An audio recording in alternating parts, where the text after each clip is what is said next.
Hello बच्चों, आज फिर से एक बार स्वागत करता हूं आप सभी का इस प्यारे से यूट्यूब चैनल यानी कि JR कॉलेज पर। आज यहाँ पर बात करने वाले एक और नए चैप्टर की, जो कि आप लोग का मैट्रिसेस होने वाला है और मैथ्स 1 का ये भी चैप्टर है। बहुत ज़्यादा इजी और इंपॉर्टेंट चैप्टर है। एग्जाम पॉइंट ऑफ व्यू से बहुत सिंपल चैप्टर होने वाला है मैथ्स 1 के अंदर। अब इस चैप्टर के बारे में बेसिक वगैरह आप लोगों ने 11th स्टैंडर्ड में भी पढ़ा हुआ है। तो दोस्तों, अगर आप लोगों ने 11th स्टैंडर्ड में नहीं पढ़ा तो भी कोई बात नहीं, मैं यहाँ पर आप लोगों को पूरी अच्छी तरीके से सारी चीज़ें क्लियर करवाने वाला हूँ। और कोई दिक्कत होगी तो कमेंट सेक्शन में जरूर पूछेगा, या फिर आप लोग सिंपली हमें हमारे इंस्टाग्राम आईडी यानी JR ट्यूटोरियल्स 97_Munshi पे मैसेज करके आपके डाउट्स क्लियर कर सकते हैं।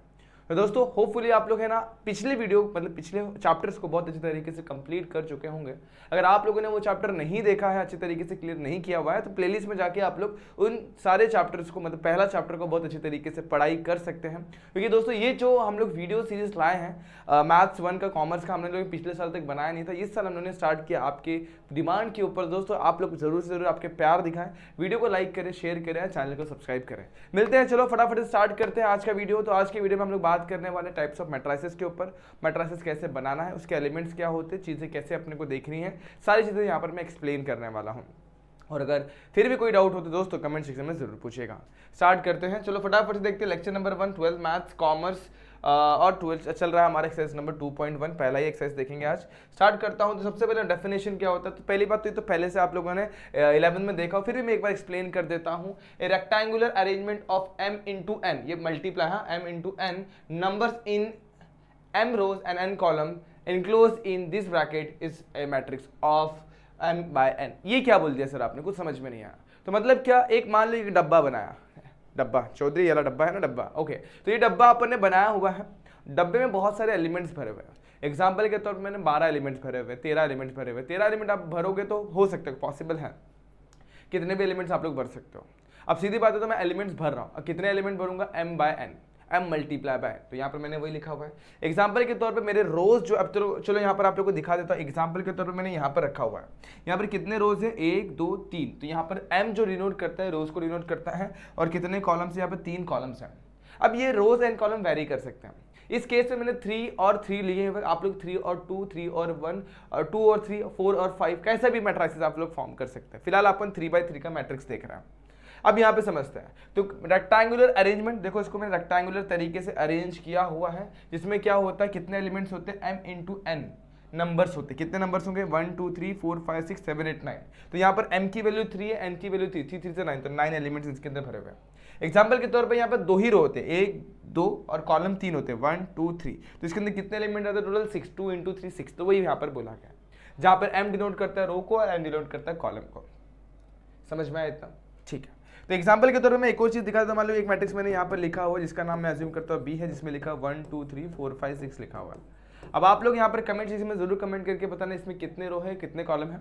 अब इतना समझ में आ गया, फटाफट से कमेंट करके बताना, मैं वेट करता हूँ। चलो फटाफट से मैं बता देता हूँ। अब देखो, इसमें हॉरिजॉन्टल लाइन कितनी है, 1 2। तो horizontal line is known as क्या बोलेंगे उसे, रोज। और वर्टिकल कॉलम्स कितने हमारे पास, 3 है। तो यहाँ पर कॉलम कितना होगा, 3। तो यहाँ पर m की वैल्यू है 2 और n की वैल्यू है 3। तो यहाँ पर 2/3 का मैट्रिक्स होगा। एग्जाम में अगर आप लोग को इसका ऑर्डर पूछा जाए तो इसका ऑर्डर होगा 2/3, और इसका ऑर्डर पूछा जाए तो इसका ऑर्डर होगा 3/3। ठीक है, समझ में आ गया। रीड ऐसे करना है, 3/3, 3by/3, सिंपल। आगे चलते हैं। A matrix by itself does not have a value और एनी स्पेसिफिक मीनिंग। मैट्रिक्स खुद में कुछ भी वैल्यू नहीं देता है, ये एक रिप्रेजेंटेशन होता है। किसी भी स्टैंडर्ड डेटा को अपन सही तरीके से अरेंज करके लिख सकते हैं, तो ये एक रिप्रेजेंटेशन है। मैट्रिक्स खुद में कुछ एक वैल्यू निकाल कर नहीं देता है। तो वैल्यू कैसे निकलेगा, तो वो आगे पढ़ेंगे किस तरीके से अपने को मैट्रिक्स की वैल्यूज भी देखनी है। लेकिन मैट्रिक्स खुद में एक वैल्यू नहीं होता, वो एक रिप्रेजेंटेशन होता है, याद रखना। अब इसके एलिमेंट जो इसको अपन डिनोट करते हैं, A11 A12 ये सब, सर आपने क्या लिखा मुझे कुछ समझ में नहीं आया, कोई बात नहीं। देखो यहाँ पर एग्जाम्पल के तौर पर यहाँ पर आप लोग ध्यान दोगे तो देखो, ये जो फर्स्ट एलिमेंट है ना, ये तो ये होगा मेरा A11, जिसकी वैल्यू होगी 1। अब A11 मतलब क्या, ये है ना 1 और 1, ये क्या है, तो पहला जो नंबर होता है इसको 1 को अपन बोलेंगे रो, और सेकेंड एलिमेंट को बोलेंगे कॉलम। तो A first row first column में आ रहा है 1, A first row second column में आ रहा है 2, तो A12 की वैल्यू यहाँ पर 2 हो जाएगी। A13 की वैल्यू कितनी हो जाएगी यहाँ पर 3, A21 की वैल्यू हो जाएगी 4, A22 की वैल्यू 5 और A23 की वैल्यू 6। इस तरीके से हमारा सारा का सारा एलिमेंट हम लोग यहाँ पर समझ सकते हैं। अब यहाँ पर मैं अगर आप लोग से पूछना चाहूँ, अगर आप लोग बताना चाहें तो मुझे बताइए, इस केस में A22 की वैल्यू कितनी होगी। A22 मतलब बोले तो सेकेंड रो और सेकेंड कॉलम, तो दोनों का मैच होने वाला ये एलिमेंट है। तो इस तरीके से जो एलिमेंट होगा 5। तो ये अपना जो मैट्रिक्स है 2/3 से मल्टीपल टाइप के मैट्रिक्स देख सकते हैं।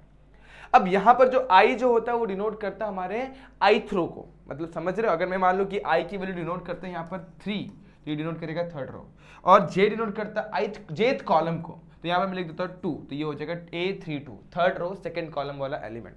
तो थर्ड रो किधर है, A1 2 3, third row second column 1 2, तो ये जो एलिमेंट होगा ना इस पोजीशन पे उसे अपन बोलेंगे element in the third row and the second column. तो ये छोटी छोटी चीजें जो आप लोग को पता होना चाहिए, कुछ भी ज्यादा कुछ खास नहीं है। रिप्रेजेंटेशन आप लोग को पता चल चुका है कैसे इसमें एलिमेंट्स देखते हैं। इस तरीके से मैंने 3/3 का किया, आप लोग 2/2 का भी देख सकते हैं। एक एग्जाम्पल की तौर पर मैं एक बी मैट्रिक्स लिख रहा हूँ जिसमें मैं 2/2 का मैट्रिक्स बना रहा, आप लोग 2/3 भी बना सकते हो। तो पहला जो एलिमेंट होगा A11 होगा, दूसरा जो होगा A12 होगा, तीसरा जो होगा A21, और उसके बाद चौथा जो होगा A22। तो आप लोग देख रहे हो 2/2 के मैट्रिक्स में 4 ही एलिमेंट होते, 2 × 2 4। अगर यहाँ पे 2/3 होता तो उसमें 2 × 3 6 एलिमेंट्स आप लोग को दिखाई देते हैं। तो ये था बेसिक डेफिनेशन ऑफ मैट्रिक्स। अब आगे बढ़ते हैं, उसे भी देखते हैं। टाइप्स ऑफ मैट्रिक्स समझना है तो उसके लिए अपन बेसिक चीज़ों को समझते हैं। अब बहुत सिंपल है, पहला जो एग्जाम्पल यहाँ पर बोला है रो मैट्रिक्स। अब रो मैट्रिक्स होता क्या, तो ये रो मैट्रिक्स ऐसा मैट्रिक्स होता है जिसके अंदर सिर्फ और सिर्फ एक ही रो हो। क्या हो, सिंगल रो, वन रो। तो यहाँ पर मैं लिख देता हूं ओनली वन रो। अब ये सर क्या बोले आप, मुझे कुछ समझ में नहीं। तो मान लो एक मैट्रिक्स ले रहा हूं A, इसमें लिखा 1, कॉमा नहीं डालना होता मैट्रिक्स के अंदर, तो 1 2 3 ऐसे करके एक मैट्रिक्स बना दिया। तो आप लोग देखो इसमें कितने रो है, सिर्फ एक ही रो है। कॉलम 3 है, 1 हॉरिजॉन्टल लाइन जो होती है वो रो होता है, वर्टिकल जो होता है वो कॉलम होता है। तो हॉरिजॉन्टल लाइन इस केस में मेरे पास एक ही है, तो इसलिए ये जो मेरा मैट्रिक्स होगा रो मैट्रिक्स होगा। अब इसके ऑर्डर की बात करूं तो आप लोगों को मैंने सीखा ऑर्डर क्या होता है, कितना रो कितना कॉलम। अब आप लोग ही समझो, ऑर्डर भी पूछा तो नहीं लेकिन फिर भी अपन देखेंगे क्या होगा। तो ऑर्डर क्या होता है m × n, मतलब रो बाय कॉलम। कितने रोज है 1, कॉलम कितने 3, तो इसका ऑर्डर होगा 1/3। तो मेरे हिसाब से आप लोग को ये समझ में आ गया होगा। अब आप लोग उसी तरीके से कॉलम मैट्रिक्स भी सजेस्ट कर सकते हो, बता सकते हो। The matrix which are having only क्या भाई, ओनली वन कॉलम, तो वो होगा हमारा column matrix. Only one column होगा, उसे बोलेंगे अपन कॉलम मैट्रिक्स। एग्जाम्पल के तौर पर यहाँ पे एक बी मैट्रिक्स पकड़ता हूँ और जिसमें लिखता हूँ 4 5 और 7 लिख देता हूँ। तो आप लोग ये देखो कितने कॉलम से इसके अंदर 1, तो यहाँ पर जो इसका वो बनेगा मैट्रिक्स का ऑर्डर बनेगा, तो कितना रो है 1 2 3 और कॉलम कितना है 1, तो 3/1 इसका ऑर्डर आ जाएगा। तो सिंगल रो सिंगल कॉलम है, तो ऐसे मैट्रिक्स को अपन बोलते हैं, क्या बोलते हैं, कॉलम मैट्रिक्स। अब आगे बात करेंगे जीरो मैट्रिक्स। तो ऐसा मैट्रिक्स के सारे एलिमेंट क्या होंगे, जीरो। एग्जाम्पल के तौर पे सारे एलिमेंट, ऑल एलिमेंट्स क्या होंगे, जीरो होंगे। ऑल एलिमेंट्स क्या होंगे, जीरो हो जाएंगे। तो वैसे मैट्रिक्स को अपन बोलते हैं जीरो मैट्रिक्स, और साथ ही साथ उसको नल मैट्रिक्स भी बोलते हैं। यहाँ पे मल्टीपल एग्जांपल्स में लिख सकता हूँ आप लोगों के लिए। मान लो एक मैट्रिक्स में लिख रहा हूँ A, जिसमें लिखा 0 0 0 0 0 0। अब आपने नोटिस कर पा रहे हैं इसके अंदर 2 रो है 3 कॉलम है, तो 2/3 का ये मैट्रिक्स है, लेकिन ये भी नल मैट्रिक्स है। वैसे आप लोग एक और मैट्रिक्स कंसीडर कर सकते हो 0 0 0 0, ये 2/2 का मैट्रिक्स है। ऐसे एक और मैट्रिक्स कंसीडर कर लो सिर्फ और सिर्फ 0, तो ये 1/1 का मैट्रिक्स है। ठीक है, ऐसे मल्टीपल टाइप के मैट्रिक्स बनते हैं, बहुत इनफाइनाइट टाइप्स ऑफ मैट्रिक्स आप लोग बना सकते हैं। लेकिन उसके सारे एलिमेंट्स अगर जीरो हो जाएंगे तो उसे बोलेंगे नल मैट्रिक्स या फिर जीरो मैट्रिक्स बोलेंगे। अब स्क्वायर मैट्रिक्स क्या होता है, ऐसे मैट्रिक्स के अंदर जहां पे अपना नंबर ऑफ रोज और नंबर ऑफ कॉलम्स क्या होंगे, इक्वल होंगे, वैसे मैट्रिक्स को अपन बोलते हैं स्क्वायर मैट्रिक्स। एग्जाम्पल के तौर पे एक मैट्रिक्स में कंसीडर कर रहा हूं 1 2 3 4 5 6 और 1 2 1 3। अब आप नोटिस कर पा रहे हैं इस केस में मेरे पास इस मैट्रिक्स के अंदर 3 रो है और 3 कॉलम है, तो 3/3 का मैट्रिक्स बन रहा है। सिंस ये दोनों इक्वल हैं तो ऐसे मैट्रिक्स को बोलेंगे, मैं क्या बोलूंगा, स्क्वायर मैट्रिक्स। तो आप लोग ये देखो, ये भी स्क्वायर मैट्रिक्स हो सकता है 1 2 2 3, ये भी मेरा स्क्वायर मैट्रिक्स हो सकता है। इसके अलावा देखो एक और मैट्रिक्स मैं आप लोग को दिखा रहा हूँ, सिर्फ इसके अंदर मैं 5 लिखता हूँ, तो इसके अंदर एक ही रो है एक ही कॉलम है 1/1, तो ये भी हमारा स्क्वायर मैट्रिक्स है। भले ही एक एलिमेंट हो, लेकिन देखो नंबर ऑफ रोज और नंबर ऑफ कॉलम सेम होने चाहिए। तो मेरे हिसाब से आप लोग को स्क्वायर मैट्रिक्स क्लियर है।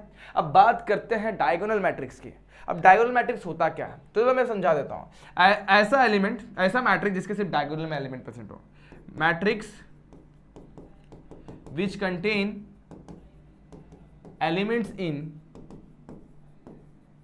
एलिमेंट्स ओनली इन डायगोनल, सिर्फ और सिर्फ डायगोनल में होगा, उसी को अपन क्या बोलेंगे, डायगोनल मैट्रिक्स। अब ये क्या है सर, तो चलो दिखाता हूं मैं आप लोगों को एग्जांपल।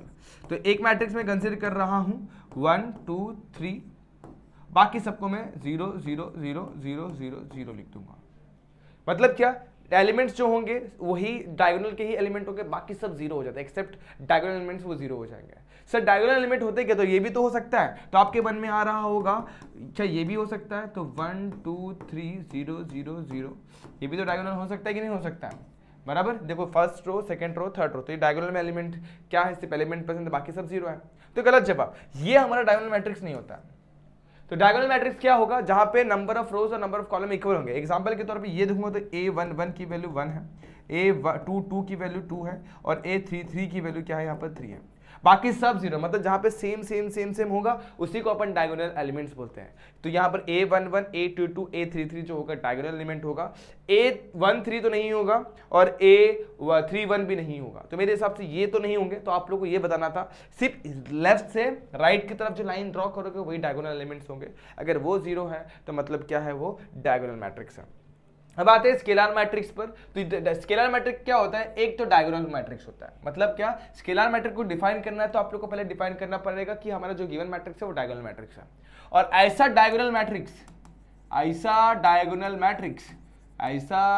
मैट्रिक्स जिसके जितने भी डायगोनल एलिमेंट्स हैं, all diagonal elements are same या equal, elements are equal, same होने चाहिए।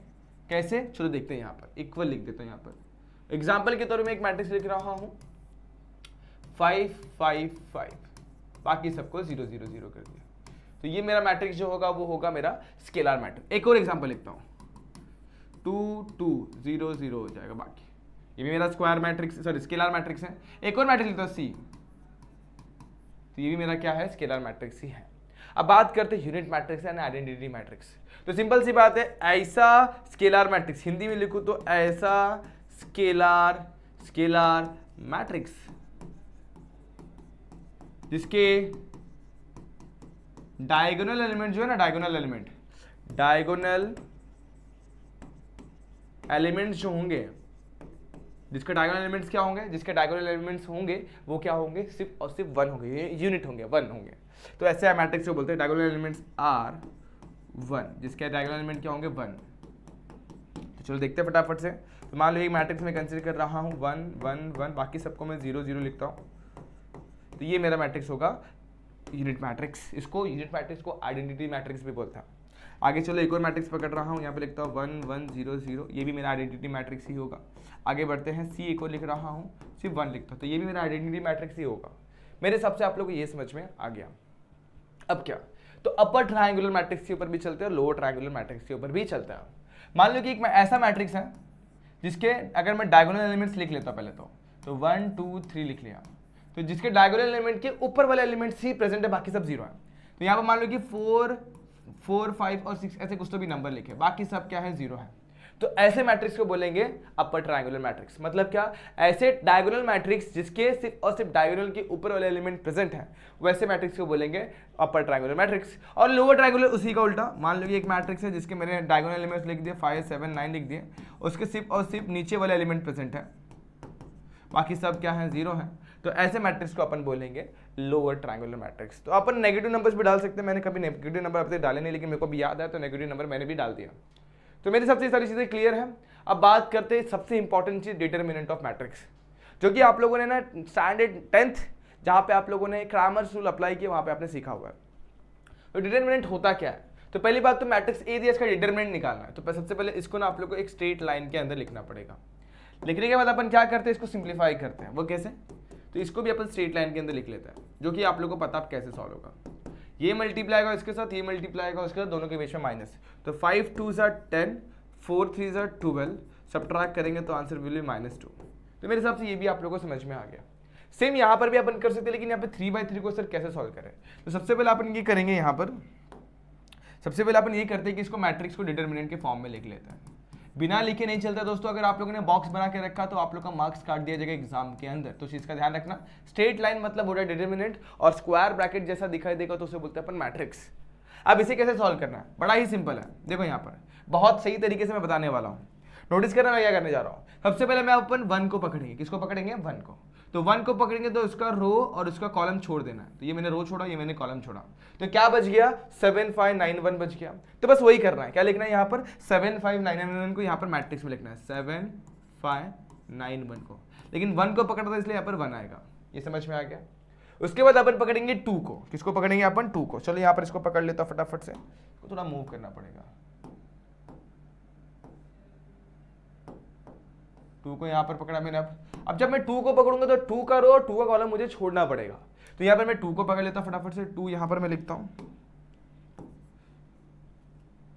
2 लिखा। और 2 को जब मैं पकड़ूंगा तो 6581 बन जाएगा। यहाँ पे लिखूंगा 6581।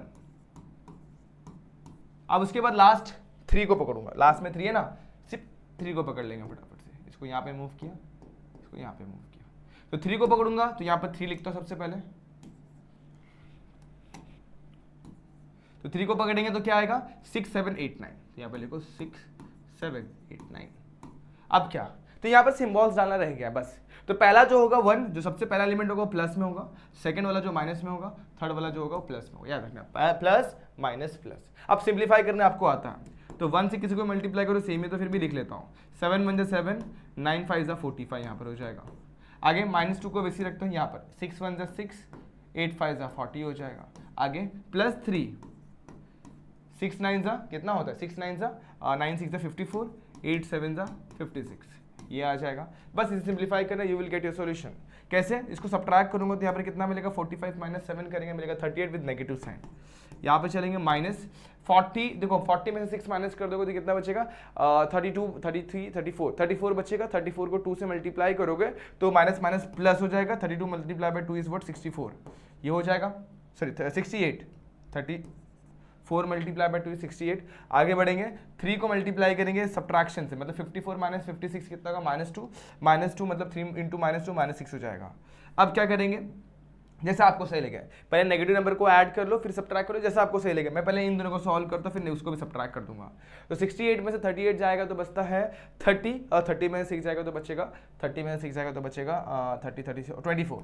तो आंसर विल बी 24। तो इस तरीके से आप लोग को सॉल्व करना है। तो पहले एलिमेंट को पकड़ो, वो डिटरमिनेंट लिखो, फिर सेकंड एलिमेंट को पकड़ो, उसके लिए क्या क्या वैल्यूज बच रही है वो लिखो, थर्ड एलिमेंट को पकड़ो, उसके लिए क्या डिटरमिनेंट की वैल्यू बन रही है वो लिखो, और फिर इसको सिंप्लीफाई कर दो। इस तरीके से आप लोग डिटरमिनेंट को सॉल्व कर सकते हैं।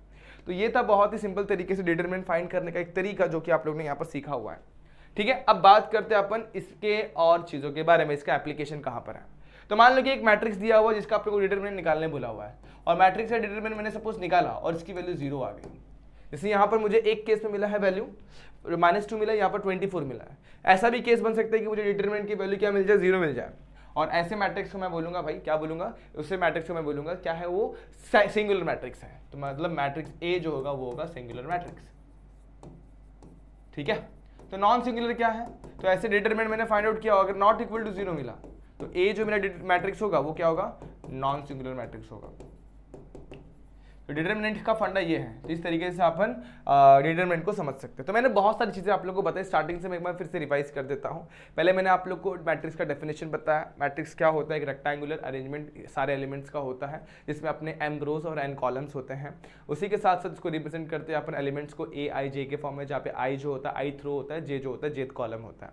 अगर मैं 2 1 ले रहा हूँ तो a21 मतलब क्या सेकेंड और फर्स्ट कॉलम वाला जो एलिमेंट होगा उसे a21 से रिप्रेजेंट करूंगा। तो ये था मेरा डेफिनेशन ऑफ क्या मैट्रिक्स। मैट्रिक्स के बाद अपन ने टाइप्स ऑफ मैट्रिक्स देखे, जिसमें सबसे पहले अपन ने रो मैट्रिक्स देखा, फिर कॉलम मैट्रिक्स देखा। रो और कॉलम के बाद अपन ने नल एंड जीरो मैट्रिक्स देखा। रो मैट्रिक्स मतलब क्या, जिसमें एक ही रो होगा। कॉलम मैट्रिक्स मतलब जिसमें एक ही कॉलम होगा। नल और जीरो मैट्रिक्स मतलब क्या, जिसके अंदर क्या होगा, जिसके अंदर हमारे पास सारे एलिमेंट्स जो होंगे वो जीरो होंगे। फिर अपन ने बात करी स्क्वायर मैट्रिक्स के बारे में, ऐसा मैट्रिक्स जिसके जो नंबर ऑफ रोज और नंबर ऑफ कॉलम्स जो होंगे वो सेम होंगे, वैसे मैट्रिक्स को अपन बोलते हैं स्क्वायर मैट्रिक्स। उसके अलावा अपन ने देखा स्क्वायर के बाद स्केलर मैट्रिक्स देखा। स्केलर मैट्रिक्स मतलब क्या होता है, ऐसा स्क्वायर मैट्रिक्स, ऐसा पहले उसके पहले डायगोनल मैट्रिक्स देखा। तो डायगोनल मैट्रिक्स क्या होता है, ऐसा स्क्वायर मैट्रिक्स जिसके सिर्फ और सिर्फ डायगोनल एलिमेंट प्रेजेंट है, यानी कि a11 a22 a33 ऐसे एलिमेंट जो होंगे इनको डायगोनल एलिमेंट्स बुलाया जाता है। इस rest of all elements are zero, तो ऐसे मैट्रिक्स को अपन बोलते हैं डायगोनल मैट्रिक्स। उसके बाद बात किया था अपन ने स्केलर मैट्रिक्स के बारे में। तो स्केलर मैट्रिक्स क्या होता है, ऐसा मैट्रिक्स जिसके डायगोनल एलिमेंट में प्रेजेंट तो है एलिमेंट, लेकिन सबके सब सेम है। तो जैसे एग्जांपल के तौर पे मैंने डायगोनल एलिमेंट्स लिख दिया 5 5 5 या -2 लिख दिया, बाकी रेस्ट एलिमेंट्स क्या होंगे, 0 होंगे। तो ऐसे मैट्रिक्स को अपन बोलेंगे, क्या बोलेंगे, नल मैट्रिक्स, सॉरी इसको बोलेंगे अपन स्केलर मैट्रिक्स। स्केलर मैट्रिक्स के बाद अपना जो आया था इसको बोलते हैं अपन आइडेंटिटी मैट्रिक्स। तो आइडेंटिटी मैट्रिक्स ऐसा स्केलर मैट्रिक्स होता है जिसके सारे के सारे डायगोनल एलिमेंट्स होंगे वो 1 होंगे, तो उसको अपन बोलते हैं यूनिट मैट्रिक्स या फिर आइडेंटिटी मैट्रिक्स। अब उसके बाद अपन ने अपर ट्रायंगुलर मैट्रिक्स देखा था, ऐसा मैट्रिक्स जिसके डायगोनल एलिमेंट के ऊपर वाले एलिमेंट प्रेजेंट है और डायगोनल एलिमेंट तो होगा ही ऑब्वियसली, उसके नीचे वाले एलिमेंट्स क्या होंगे, 0 होंगे। तो वैसे मैट्रिक्स को अपन बोलते हैं ट्रायंगुलर मैट्रिक्स। कौन सा, अपर ट्रायंगुलर मैट्रिक्स। उसी का उल्टा, अगर नीचे एलिमेंट है ऊपर 0 है तो उसे बोलेंगे लोअर ट्रायंगुलर मैट्रिक्स। इसके बाद अपन ने देखा था डिटरमिनेंट ऑफ मैट्रिक्स, फिर देखा अपन ने singular and non singular matrix. Determinant आपको निकालना मैंने सिखा दिया हुआ है, सिंगुलर नॉन सिंगुलर भी मैंने आप लोग को बता दिया हुआ है। वीडियो थोड़ा सा लंबा जरूर होगा क्योंकि मैट्राइसिस के जो क्वेश्चन होते हैं थोड़े लेंदी होते हैं, टाइम कंज्यूमिंग होते हैं, तो आप लोग को अभी तक तो मैंने सिर्फ कंसेप्ट बताया हुआ है। अब स्टार्ट करते हैं हमारा क्वेश्चन। तो कंस्ट्रक्ट करना आप लोग को मैट्रिक्स ए, एक मैट्रिक्स ए बनाना है जहां पर हमारे पास आई जे है, एलिमेंट्स रिप्रेजेंट कर रहा है। कितने रोज है, 3 रोज है, 2 कॉलम्स है, मतलब हमारे पास मैक्सिमम 3 रो बनेंगे, 3 रो के ऊपर नहीं जा सकते हैं। कॉलम जो होगा वो 2 ही कॉलम होगा, ठीक है। Elements A I J given by. तो चलो सबसे पहले मैं आप लोग को मेरा मैट्रिक्स एक कैसा दिखेगा उसका ढांचा रेडी करके दिखा देता हूँ। अब 3 रो चाहिए, कितने रो चाहिए, 1 2 3, देखो यहाँ पर 1 2 3 चाहिए। कॉलम कितने चाहिए, 1 2 चाहिए। तो पहला जो एलिमेंट होगा वो होगा A11, दूसरा जो एलिमेंट होगा A12, आप लोग को ऐसे ऐसे ही भरना है। तीसरा जो एलिमेंट होगा सेकंड रो फर्स्ट कॉलम, उसके बाद सेकंड रो सेकंड कॉलम। अब उसके बाद क्या होगा, third row first column, third row third column. इस तरीके से अपन ने हमारा मैट्रिक्स रेडी कर लिया हुआ है। होपफुली आप लोग को मैट्रिक्स रेडी करने आ चुका होगा, इसमें कोई भी डाउट कोई भी दिक्कत नहीं हुआ रहेगा। इसको भी हटा देता हूँ। मेरे हिसाब से आप लोगों को ये बात समझ में आ गई कि इसको लिख के अपन गंदा नहीं करते, थोड़ा साफ साफ लिखेंगे तो ज़्यादा बेहतर होगा। तो चलो अब आगे बढ़ते हैं। तो मैंने मेरा ढांचा रेडी कर लिया। अब क्वेश्चन में क्या बोला हुआ है वो देखो। तो पहले बोला हुआ ए आई जे का रिलेशन दिया हुआ, क्या दिया हुआ, आई माइनस जे का स्क्वायर अपन ने 5 माइनस आई। तो अब करना कैसे, बड़ा ही ईजी होता है, बहुत ईजी होता है। सबसे पहला एलिमेंट क्या चाहिए हमें, A11 चाहिए। तो A11 कैसे मिलेगा, ध्यान देना। A11 का मतलब है I की वैल्यू 1, J की वैल्यू 1। तो पुट कर दो 1 माइनस 1 का स्क्वायर अपॉन में 5 माइनस 1। सिंस 1 माइनस 1 का स्क्वायर इज व्हाट, 0, एंड 0 का square 0, 0 divide by anything will be 0। तो A11 की जो वैल्यू मिली मुझे 0 मिल गई है। ये बात समझ में आ गई। तो A11 जो मुझे मिला कितना मिल गया, 0 मिल गया। Similarly A12, A21, A22, A23 निकालेंगे। चलो फटाफट से A12 निकालते हैं, यानी I की वैल्यू कितनी है 1, J की वैल्यू कितनी है 2 का स्क्वायर अपन में 5 माइनस 1। अब 1 माइनस 2 इज नथिंग बट -1, -1 का स्क्वायर होगा 1, तो ऊपर बचेगा 1। 5 माइनस 1 इज व्हाट 4, तो यहाँ पर नीचे आ जाएगा 4। तो A12 की वैल्यू आ जाएगी 1/4। आगे बढ़ते हैं। A12 के बाद देखो क्या निकालना है, A21 निकालना है। आगे चलो फटाफट से पुट करते हैं। तो यहाँ पर I की वैल्यू 2 है, J की वैल्यू 1, तो यहाँ पर आ जाएगा 5 माइनस 2। अब ध्यान दो 2 माइनस 1 इज नथिंग बट 1, 1 का स्क्वायर अगेन 1, तो यहाँ पर लिखूंगा 1। 5 माइनस 2 इज व्हाट 3, तो यहाँ पर मिल जाएगा हमें 3। तो A21 जो मुझे मिला वो 1/3 मिल गया। ये भी क्लियर है बच्चों। अब आगे बात करते हैं A22 की। तो A22 क्या होगा वो भी देख लेते हैं। तो A22 मतलब कि I की वैल्यू होगी हमारे पास 2 और J की वैल्यू होगी 2, तो यहाँ पर लिखेंगे 2 माइनस 2 का स्क्वायर अपन में 5 माइनस 2। सिंपल सी बात है, मेरे को ये समझ में आ 2 माइनस 2 इज नथिंग बट 0, 0 का square 0, 0 divide by anything is what 0। तो A22 भी मुझे 0 मिला हुआ है। अब आगे बढ़ते हैं अगले वैल्यू के ऊपर। A22 के बाद जस्ट मैं निकालूंगा A31, देखो यहाँ पर A31 निकालूंगा, यानी रो की वैल्यू 3, कॉलम की वैल्यू 1 का स्क्वायर अपन में 5 माइनस 3। अब 3 माइनस 1 इज अबाउट 2, 2 का स्क्वायर इज अबाउट 4, और 5 माइनस 3 इज अबाउट 2, तो 2 1 जा 2 2 जा, तो हमें A31 की जो वैल्यू मिली है वो 2 मिल गई है। अब फाइनल वैल्यू A32 को भी निकाल लेते हैं फटाफट से। A32 यानी कि क्या, third row second column, 5 minus 3 का स्क्वायर, 3 माइनस 2 इज व्हाट 1, 1 का स्क्वायर 1, नीचे स्क्वायर नहीं, गलती से मैंने स्क्वायर लिख दिया, इसको मिटा देता हूँ यहाँ पर। ओके, तो यहाँ पर क्या है हमारे पास, सिर्फ और सिर्फ ये ब्रैकेट है।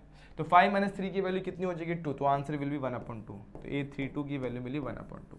अब देखो हमारे पास 6 के 6 वैल्यू आ चुकी है। 6 वैल्यू 1 2 3 4 5 6, 1 2 3 4 5 6। करना क्या, हमें हमारे मैट्रिक्स में पुट करना है।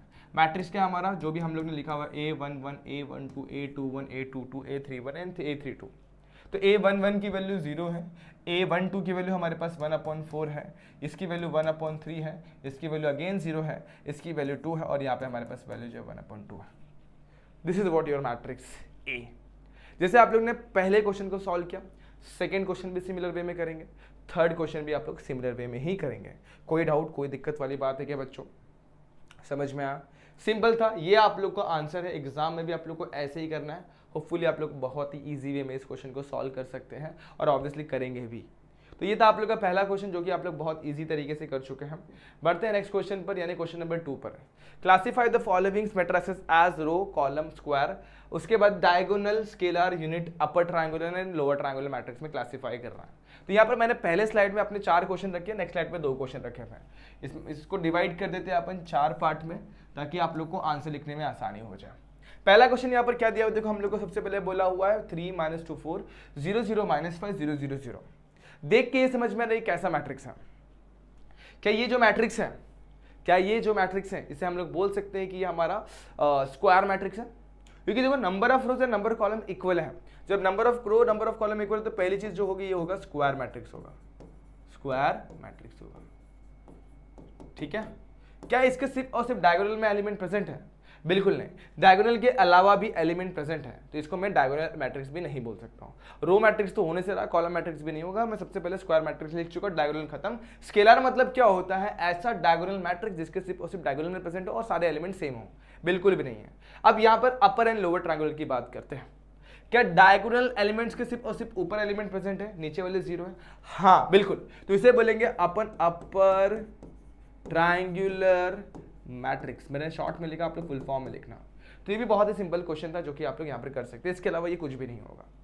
इसकी बात करते देखोगे तो इसमें सिर्फ और सिर्फ एक ही कॉलम है, रो 3 है, 1 2 3। तो ये एक ही कॉलम वाला फंडा जो होता है वो होता है कॉलम मैट्रिक्स। इसके अलावा ये तो कुछ भी नहीं बन पाएगा, इसके बस के बाहर है। बस कॉलम मैट्रिक्स होगा, मैंने MX लिख दिया, मैट्रिक्स। जैसे आप लोगों ने ये समझा वैसे इसे भी देख सकते हैं। यहाँ पर सिर्फ और सिर्फ एक ही रो है तो इसे बोलेंगे रो मैट्रिक्स। ठीक, ये भी क्लियर हो गया। अब यहाँ पे आ जाओ। पहली बात तो इसमें कितने रो है, कितने कॉलम है? 2 रो 2 कॉलम। सबसे पहली बात तो ये हो जाएगा स्क्वायर मैट्रिक्स, स्क्वायर मैट्रिक्स। क्या इसके सिर्फ और सिर्फ डायगोनल में एलिमेंट प्रेजेंट है? हाँ बिल्कुल, इसे बोलेंगे डायगोनल मैट्रिक्स। ठीक है, इतना तो समझ में आ गया, स्क्वायर और डायगोनल समझ में आ गया। अब इसके डायगोनल एलिमेंट देखो, दोनों के दोनों सेम है। जब सेम होंगे तो उसे बोलेंगे स्केलर मैट्रिक्स। क्या बोलेंगे? Scalar matrix. आगे चलते हैं। उसके अलावा कुछ हो सकता है, अपर ट्रायंगुलर, लोअर ट्रायंगुलर हो सकता है, चेक करता है। डायगोनल के ऊपर एलिमेंट प्रेजेंट नहीं, 0, नीचे 0 है, तो मतलब ये अपर एंड लोअर ट्रायंगुलर दोनों भी नहीं होगा। तो ये 3 मैट्रिक्स का फॉर्म है ये। तो इस तरीके से आप लोग इस क्वेश्चन को बहुत इजी वे में कर सकते हो। तो मेरे हिसाब से आप लोग को 4 क्वेश्चन करके देना इनफ होगा। बाकी बचे हुए 3 क्वेश्चन आप लोग बड़े ही इजी वे में कर सकते हैं। जैसे कि मैं इसके बारे में बताना चाहूँ तो देखो, सबसे पहले बात डायगोनल में प्रेजेंट है तो ये होगा अपना डायगोनल मैट्रिक्स। उसके बाद सारे के सारे एलिमेंट 3x3 के फॉर्म में, मतलब 3 रो 3 कॉलम है, तो ये होगा स्क्वायर मैट्रिक्स। स्क्वायर मैट्रिक्स के बाद ऊपर ट्रायंगल, लोअर ट्रायंगुलर तो नहीं होगा, लेकिन डायगोनल में सब के सब सेम है तो स्केलर भी होगा। और अगर स्केलर मैट्रिक्स में अगर सारे के सारे 1 1 हो गए तो ये यूनिट या फिर आइडेंटिटी मैट्रिक्स भी कहलाया जाएगा। अब आगे चलते हैं। क्वेश्चन में क्या बोला हो गया? Which of the following matrices are singular और नॉन सिंगुलर। हमें बताना है गिवन मैट्रिसेस सिंगुलर है या नॉन सिंगुलर है। अब सिंगुलर नॉन सिंगुलर का फंडा मैंने बहुत ही इजी वे में आप लोग को बताया है, जो कि डील करता है डिटरमिनेंट के साथ। अगर गिवन मैट्रिक्स को मैं अगर सॉल्व करता हूं और उसके डिटरमिनेंट की वैल्यू में निकालता हूं और उसकी वैल्यू सपोज मुझे क्या मिल गई? 0 मिल गई, मतलब वो क्या होगा? हमारा क्या होगा? 0 मैट्रिक्स, मतलब क्या हो जाएगा? सिंगुलर मैट्रिक्स हो जाएगा। तो फॉर एग्जाम्पल मैं पहला क्वेश्चन सॉल्व करके आपको दिखाता हूं। मान लो मैट्रिक्स ए, इसका नाम रख देता हूं मैं, यहाँ पर रखता हूँ A, B और C, यहाँ पर रखता हूँ P, Q और R, और यहाँ पर रखता हूँ 2A - P, 2B - Q and 2C - R। इस तरीके से रख देता हूँ। अब मैं इसे सिंप्लीफाई करके चेक करता हूं, लेकिन सिंप्लीफाई किसको करना होता है? इसका डिटरमिनेंट को। देखिए सिंगुलर नॉन सिंगुलर का जो फंडा है वो सिर्फ डिटरमिनेंट ही बता सकता है, दूसरा कोई भी तरीका नहीं है। तो चलो फटाफट से वैल्यू को पुट करूँ। यहाँ पे लिखता हूँ A, यहाँ लिखता हूँ B, यहाँ लिखता हूँ C, यहाँ P और यहाँ पर Q, यहाँ पर R, यहाँ पे 2A - P, 2B - Q और लास्ट में आ जाएगा 2C - R। चलो ध्यान देना, थोड़ा सा भी एरर होने ना पाए क्योंकि यहाँ पर A, B, C का फंडा दिया हुआ है, तो बहुत ही ज्यादा एरर कर सकते हो आप लोग, तो इस पर ध्यान देना। सबसे पहले मैं ए को पकड़ता हूँ, ए को पकड़ूंगा, डिटरमिनेंट किसका बनेगा भाई? बचे हुए एलिमेंट का। तो इसका रो और इसका कॉलम छोड़ दो तो क्या बचेगा? यहाँ पर बचेगा Q, यहाँ बचेगा R, यहाँ पर बचेगा 2B - Q। थोड़ा सा इसको साइड में करता, जगह थोड़ी सी कम हो रही है, यहाँ पे कर लेते हैं। और यहाँ पर हमारे पास आएगा 2C - R। तो इस तरीके से मैंने इसका डिटरमिनेंट रेडी कर लिया। फिर से देखो क्या बचेगा, ए के साथ कौन आएगा, Q R, Q R, 2b minus Q and 2c minus R. अब जाएंगे बी के पास, तो पहला प्लस दूसरा वाला माइनस, बराबर, उसका डिटरमिनेंट रेडी करते हैं। तो बी को पकड़ूंगा तो उसका रो छोड़ेंगे, उसका कॉलम छोड़ेंगे, तो ये छोड़ा तो बच्चा पी आर बच गया, 2a minus P 2c minus are. तो बस यहाँ पर वही लिखना है, क्या लिखना है, पहला लिखना है p, दूसरा लिखना है r। यहाँ पर आएगा 2a माइनस पी और यहाँ पे 2c माइनस आर हो जाएगा। लास्ट वाला क्या है हमारे पास, c है, तो c को पकड़ेंगे, उसका डिटरमिनेंट रेडी करेंगे। तो देखो यहाँ पर p q, 2a minus P 2b minus Q, तो यहाँ पे लिखता हूँ p, यहाँ पे लिखता हूँ q, 2a माइनस पी और उसके बाद 2b माइनस क्यू हो जाएगा। तो इस तरीके से आप लोग का ये चीज़ तो रेडी कर लिया आप लोगों ने। अब सिंपली आप लोग को मल्टीप्लिकेशन पे ध्यान दें ताकि एरर ना हो। तो सबसे पहले मैं a को वैसे रखता ब्रैकेट डाल देता हूँ, q को मल्टीप्लाई करूंगा इसके साथ 2c माइनस आर, बीच में आता माइनस, फिर r को मल्टीप्लाई करूंगा 2b माइनस क्यू के साथ। तो ये मेरा फर्स्ट वाले टर्म को मैं सॉल्व कर रहा हूँ। मैं सब और रिड्यूस कर सकता, डायरेक्टली मल्टीप्लाई करके वैल्यूज लिख सकता था, लेकिन एरर ना हो इसलिए वैसे ही रख रहा हूँ। अब माइनस बी को मैं वैसे ही बरकरार रखूंगा, p को उठा लूंगा, p मल्टीप्लाई आएगा 2c माइनस आर के साथ और r मल्टीप्लाई होगा, देखो यहाँ पर बीच में आता माइनस, r मल्टीप्लाई आएगा 2a माइनस p के साथ। फाइनल जो वैल्यू वो c है, तो c को भी अपन कर लेते हैं भाई सॉल्व। तो c के पास जाएंगे तो p को उठाएगा और मल्टीप्लाई आएगा 2b माइनस q के साथ, बीच में आता है माइनस, फिर q हो जाएगा 2a माइनस p के साथ, 2a माइनस p के साथ। तो ये था अपना सिंप्लीफिकेशन। अब फाइनल अपने को सॉल्यूशन की तरफ बढ़ना है। तो अपन निकाल क्या रहे हैं, डिटरमिनेंट ऑफ a निकाल रहे हैं। अब जैसे मैं अंदर एक सबसे पहले q और इसको मल्टीप्लाई करता हूं, तो ये a मेरा बाहर वैसे ही रहेगा, यहां पर क्या होने वाला है 2cq, मतलब 2cq हो जाएगा। अब q हो जाएगा r के पास, तो हो जाएगा qr या फिर rq भी बोल सकते हो। माइनस साइन का ध्यान रखना, गड़बड़ी ना होने पाए। माइनस r 2b के पास जाएगा तो माइनस 2br हो जाएगा, माइनस 2br, ओके 2 है, हाँ बिल्कुल, माइनस माइनस प्लस, तो ये क्या हो जाएगा qr हो जाएगा। तो ये था पहला ब्रैकेट। अब आगे बढ़ते हैं, माइनस बी के पास जाते हैं, माइनस बी में वैसे ही रखता हूँ, ब्रैकेट के अंदर चलते हैं फटाफट से multiplication, p multiply by 2c हो जाएगा 2cp, आगे चलूंगा b 2cp, ओके आगे बढ़ूंगा, माइनस ये हो जाएगा मेरा माइनस पी आर हो जाएगा। अब माइनस आर को मल्टीप्लाई करूंगा a के साथ, तो minus 2ar, minus minus plus r multiply आएगा तो ये हो जाएगा P R with positive sign. ठीक है, यहाँ तक फाइनल वाला ब्रैकेट उसे भी देख लेते हैं। यहाँ पर लिखता हूँ मैं c, गड़बड़ ना हो तो यहाँ पर p को 2b से मल्टीप्लाई करूंगा तो 2bp हो जाएगा, माइनस का ध्यान देंगे, p को q से मल्टीप्लाई कर दूंगा तो pq हो जाएगा। यहाँ पर ही माइनस का ध्यान रखना तो 2aq हो जाएगा, और यहाँ पर q से मल्टीप्लाई करूंगा माइनस माइनस pq हो जाएगा प्लस साइन के साथ। अब कुछ चीजें जो होंगी कैंसिल होंगी, जो सेम विद अपोजिट साइन होगी। एग्जांपल के तौर पे qr और qr कैंसिल, pr कैंसिल और pq कैंसिल। तो अब क्या करना है सर, तो कोई दिक्कत वाली बात नहीं, जो आप लोगों को दिखाई दे रहा है वही करना है, सिंपली मल्टीप्लिकेशन। a को इसके साथ मल्टीप्लाई करो तो ये जगह acq हो जाएगा, और a को इसके साथ मल्टीप्लाई करो तो 2abr हो जाएगा, समझ में आया। उसी तरीके से माइनस बी को मल्टीप्लाई करोगे तो माइनस 2bcp हो जाएगा, और माइनस बी को मल्टीप्लाई करोगे माइनस 2abr हो जाएगा। सही है, गलत, ये माइनस क्या हो जाएगा प्लस, तो माइनस 2abr नहीं होगा, प्लस 2br होगा। अब फाइनल चीज c के साथ भी कर लेते तो ये हो जाएगा 2bcp हो जाएगा, और इसे मल्टीप्लाई करूंगा तो ये हो जाएगा c इसके पास माइनस 2acq हो जाएगा। अब देखो क्या होगा, तो देखो 2acq यहाँ पर प्लस में, ये माइनस में, दोनों कैंसिल। सिमिलर वे में इसको देखोगे तो आप लोगों को क्या समझ में आ रहा है, 2bcp और माइनस 2bcp भी कैंसिल, और यहाँ पर ये दोनों भी कैंसिल है। तो आंसर कितना है हमारा, 0 आ गया। अब सीधी बात है, हमारी डिटरमिनेंट की वैल्यू क्या है, 0 आए, तो देयरफॉर हमारा जो गिवन मैट्रिक्स है, गिवन मैट्रिक्स क्या होगा, इज सिंगुलर मैट्रिक्स। अब देखो यहाँ पर मैंने ए बी सी के साथ इतना अच्छे तरीके से डील किया हुआ, थोड़ा सा भी एरर नहीं हो पाया। तो अगर अपन ए बी सी डी के साथ इतना अच्छे तरीके से डील कर सकते हैं कि नंबर वाले क्वेश्चन बहुत इजी वे में हो जाएंगे, तो बिल्कुल हो जाएंगे। तो आप लोग इसे ट्राई करना और चेक करना ये सिंगुलर है या नहीं है। तो मेरे हिसाब से ये क्वेश्चन बहुत ईजी है, आप लोग कर सकते हो। इसमें से एक क्वेश्चन मैं करके दिखा देता हूँ, एग्जाम्पल के तौर पर मैं थर्ड वन करके दिखाता हूँ। तो सबसे पहले मैंने इसका नाम रख लिया, मान लो 357 रखा, और -214 रखा, और 325 रख दिया। तो इसका डिटरमिनेंट निकालूंगा तो क्या बनेगा, डिटरमिनेंट ऑफ ए कुछ इस तरीके से दिखाई देगा। 3 को उठाएंगे, देखो 3 पकड़ा तो क्या क्या बच जाएगा, देखो ध्यान देना, एरर ना हो इसलिए मैं ऐसे करता हूं।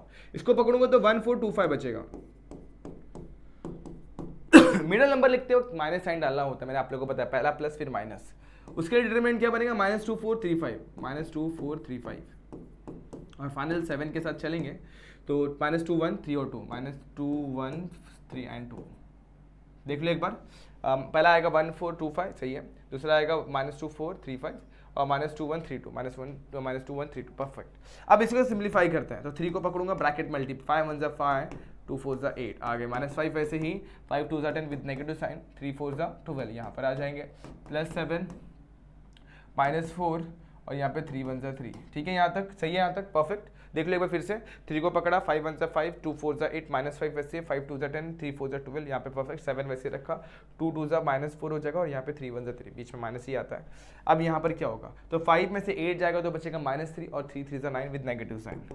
आगे चलते हैं, इसको करेंगे तो ये हो जाएगा -222 हो जाएगा, 22 को 5 से मल्टीप्लाई करेंगे 110 विद पॉजिटिव साइन क्योंकि नेगेटिव साइन है। आगे यहाँ पर चलते हैं, 7 -4 -3, तो 7 -4 -3 जो होता है -7 होता है, -7 और -7 7 7 49 -49।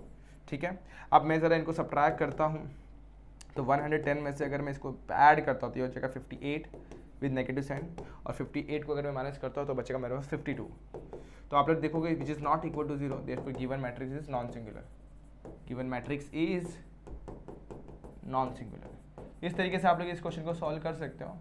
तो ये नॉन सिंगुलर का टाइप था, इसे भी ट्राई करना, ये भी बहुत इजी है। 7 7 14 5 4 20, ये भी नॉन सिंगुलर ही होने वाला है, जो कि आप लोग देख के बता सकते हो। तो इस तरीके से आपने 4 मैट्रिक्स देखे, जिसमें से पहला हमें सिंगुलर देखा, दूसरा क्या पता क्या दिखेगा, इसे आप लोग ट्राई करना एज ए होमवर्क। ये क्वेश्चन को आप लोग ट्राई जरूर करना एज ए होमवर्क, इसे देख लेना अच्छे तरीके से। चलता क्यों नहीं है भाई, कलर चेंज करना पड़ेगा लगता है। तो इसे आप लोग होमवर्क देखना, इसके बाद वाले क्वेश्चन को भी आप लोग होमवर्क देखना, ये वाले को भी। बहुत सिंपल क्वेश्चन है, बहुत इजी वे में कर सकते हैं। ठीक है बच्चों, चलो आगे क्वेश्चन पे बढ़ते हैं। अब फाइंड क्या करना है, हमें के फाइंड आउट करना है। कब, जब हमारा गिवन मैट्रिक्स जो होगा ना वो सिंगुलर होगा। सर ये क्या क्वेश्चन है, तो सिंपल सी बात है, हमें एक मैट्रिक्स दिया हो गया है ए, जो कि क्या है 7 3 -2 और के है। हमें बोल दिया कि ए जो है ना, ए क्या हमारा सिंगुलर है। तो सिंगुलर का मतलब क्या होता है, उसका मतलब ये होता है कि डिटरमिनेंट ऑफ ए जो होगा वो होगा 0, बराबर। मतलब क्या, इसको डिटरमिनेंट के फॉर्म में लिखते हैं, 7 3 -2 और के रखता हूँ, इसकी वैल्यू क्या होगी 0। सिंप्लीफाई करो, 7 इंटू के 7 के, -2 इंटू 3 करेंगे, माइनस यहाँ पे पहले से होता है, ये हो जाएगा -6 हो जाएगा, बीच में पहले से माइनस होता है वो याद रखना, माइनस माइनस +6 उधर जाएगा तो -6, तो 7 के इक्वल टू -6 होगा, बराबर यहाँ तक। अब क्या, तो 7 यहाँ पर के की वैल्यू जो हो जाएगी -6/7 हो जाएगी। तो कुछ इस तरीके से आप लोग के की वैल्यू फाइंड आउट कर सकते हैं। जैसे आप लोगों ने फर्स्ट वन किया, सिमिलरली आप लोग सेकंड वन भी कर सकते हैं। और हमारे पास और भी क्वेश्चन है, जैसे यहाँ पर एक क्वेश्चन और है, ये वाला मैं आप लोगों को करवा कर देता हूँ। Second one you can try by your own. तो पहला अपन ये देख लेते हैं, इसका नाम मैंने ए रखा, k -1 2 3 3 1 2 एंड 1 -2 4। थोड़ा सा लेंदी जरूर हो सकता है, लेकिन ये बहुत ईजी है, तो मैं इसको ये करवा कर दिखाने वाला हूँ। अब इसे कैसे करेंगे, चलो यहाँ पर स्टार्ट करता हूँ, नोटिस कर रहा हूँ। तो सबसे पहले मैं लिखूंगा इसको मैट्रिक्स ए लिख रहा हूँ, तो इसको डिटरमिनेंट बना देता हूँ, जिसकी वैल्यू 0, क्योंकि हमारा ए जो है वो सिंगुलर है। क्वेश्चन में बोला गया ए इज सिंगुलर मैट्रिक्स, ऐसा बोला गया, इसके वजह से। तो बस इसको डिटरमिनेंट के फॉर्म में लिखूँ, k -1 2 3 3 1 2 और 4 -2 4। तो आप लोग को ये सॉल्व करने आता है, कैसे करना है। सबसे पहले आप लोग को k -1 को पकड़ना है, वो पहला टर्म है, वो जाएगा हमारे बचे हुए एलिमेंट्स के पास। तो 1 2 -2 4। जिन बच्चों को अभी तक ये समझ में नहीं आता तो क्या करने का मालूम है, सिंपल से एक पेंसिल लेने का और एक है ना डॉटेड लाइन से यहाँ पर है ना इसको कट कर देने का, ये कट हो जाएगा, ये भी कट हो जाएगा। तो ये कट हो जाएगा तो क्या बचेगा, आप लोगों को खुद ब खुद समझ में 1 2 -2 4 बच रहा है। तो ये था आप लोग का मैट्रिक्स को रिप्रेजेंट करने का तरीका। स्ट्रेट लाइन की ज़्यादा बेहतर होता। ठीक है, चलो बच्चों यहाँ पर k -1 है, आगे बढ़ते हैं। तो ये था पहला चीज। अब जाते हैं सेकंड चीज के पास, जो कि हमारे पास क्या है -2। अब जब भी अपन सेकंड एलिमेंट लिखते हैं ना, सेकंड एलिमेंट फर्स्ट में तो प्लस रहेगा, सेकंड माइनस, थर्ड प्लस। तो सेकंड एलिमेंट जब भी उठाना तो आप लोग को माइनस साइन लगाना। अब उसके एलिमेंट्स क्या आएंगे, 3 2 4 4 3 2 4 4 आ जाएंगे। आगे लास्ट एलिमेंट में प्लस लगाना होता है 3 के लिए, तो 3 1 4 -2 3 1 4 -2।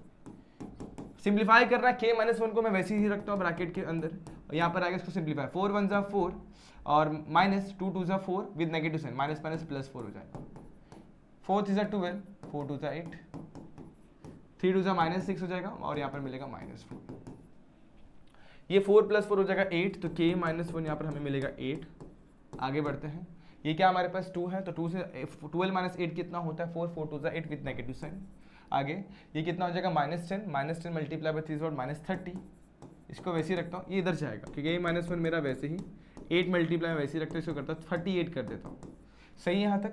38 उधर जाएगा तो कितना हो जाएगा, सिंपल सी बात है, k -1 इंटू 8 को वैसे ही रख लो, ये साइड जाएगा तो +38। 38 मल्टीप्लाई में वहाँ पर ले लो, डिवीजन में 38/8 हो जाएगा, और 38/8 यानी कितना हो जाएगा 36 38, 17 दूनी 34, 18 दूनी 36, 19, 19/4 k -1 है, -1 इससे जगह तो हो जाएगा +1, तो इसको मल्टीप्लाई क्रॉस मल्टीप्लाई 4 1 ज़ा 4, 4 + 19 कितना जगह 23, 23/4 आप लोग का आंसर हो जाएगा। 4 से क्रॉस मल्टीप्लाई किया, आप सबको आता है, अब इतना भी मत बोलो कि सर आता नहीं है। देखो क्रॉस मल्टीप्लाई तो 19 + 4 अपॉन में 4 हो जाएगा, उसके बाद सिंप्लीफाई करेंगे तो 23/4 आ जाएगा। तो ये था बेसिक सा क्वेश्चन जो कि आप लोग यहाँ पर देख के समझ पा रहे हैं, और इस तरीके से हमारा ये वाला एक्सरसाइज कंप्लीट होता है, जो कि मेरे हिसाब से अप्रॉक्सीमेट 40 मिनट पे अपन ने कंप्लीट किया हुआ है। 40 मिनट इसलिए लगे कि आप लोग को बहुत सारी बेसिक चीज़ें यहाँ पर बतानी पड़ी हैं। अब आगे के जो एक्सरसाइज होंगे और भी लेंदी हो सकते हैं, तो दोस्तों आप लोग है ना क्या करेगा, वीडियो को आप लोग 1.25x मोड पर देख सकते हैं या फिर 1.5x मोड पर भी देख सकते हैं, क्योंकि आप लोग का टाइम ज़्यादा वेस्ट ना हो। स्पीड बढ़ा देंगे तो भी कोई दिक्कत नहीं है, आपको सोल्यूशन तो पूरा का पूरा वही स्पीड में दिखाई देने वाला है। अब इस हिसाब से आप लोग क्वेश्चन को सॉल्व करें। जो 2-3 क्वेश्चन मैंने आप लोगों के लिए छोड़े से जरूर ट्राई करिएगा। बड़े ही सिंपल, बड़े ही अच्छे क्वेश्चन है जो कि आप लोग के डाउट्स क्लियर करने में हेल्पफुल होंगे। फिर भी किसी क्वेश्चन में डाउट होगा तो आप लोग कमेंट सेक्शन में पूछ सकते हैं। इसके अलावा आप लोग सॉल्व एग्जाम्पल भी ट्राई करेगा। तो दोस्तों आज के लिए बस इतना ही। होप ये वीडियो आप लोग को पसंद आई होगी। अगर पसंद आई है तो like the video, share the video and subscribe मेरे चैनल। मिलते हैं नेक्स्ट वीडियो में जहां पर अपन बात करेंगे अगले एक्सरसाइज की। तब तक के लिए stay tune and good bye.